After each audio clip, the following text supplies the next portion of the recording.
څوک وایي چې د مالدار شمه او نن سبا خطا ته پته لګي څومره پریشانانې جوړې شوي دي، څومره تکلیفات راغلي دي او په کور کې نارینه او زنانه بېروزګاره دي. یو صحابي راغی د الله رسول ته وایي د الله رسوله ما باندې غربت ډېر راغلی دی.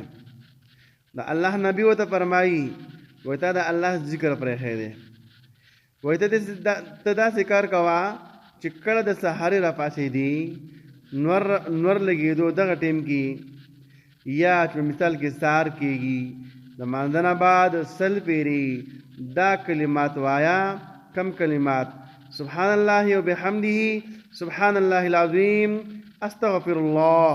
دا 100 پیرې وایا، ان شاء الله العزیز ستا به ټول غربت ختم شي، مالدار بشي او وایي دومره به تا ته مال راشي چې بیا به ته سنبالولی نشي. واورئ جي چرته کې د جناب محمد رسول الله صلی الله علیه وسلم د هغې خبرې دروغو نشي کېدلی.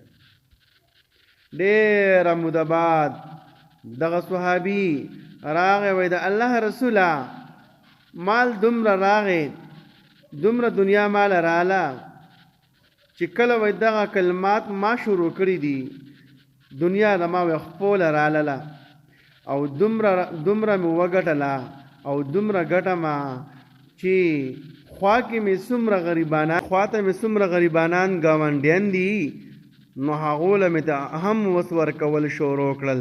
یعنې دومره ماته مالداري رالله چې خپل بچي هغو له ته هم هر څه راوړمه. یعنې مال دولت دومره راغی چې خپل بچي هم ساتمه، د الله فضل دی، او خوا کې مې چې څومره غریبانان یتیمانان مسکینان دي خویندې میندې وروڼه دي وایي هغه هم پکې ساتمه، د الله فضل دی. نو که تاسو غواړئ چې موږ د مالداران شو او دومره مالداره شو، الله دومره پیسه راکړي، الله دومره مال راکړي چې موږ هم په خپله استعمال کو او خواته ګاونډیان دي هغه ته هم پیدا واخلي، یعنې هغو ته هم ورکول شروع کو.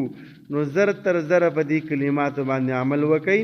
صدقه جاریه په نیت باندې، ثواب په نیت باندې مخکې خویندو میندو وروڼو ته ضرور ورسوئ، ځکه چې نن سبا بېروزګاري ډېره عامه شوې ده.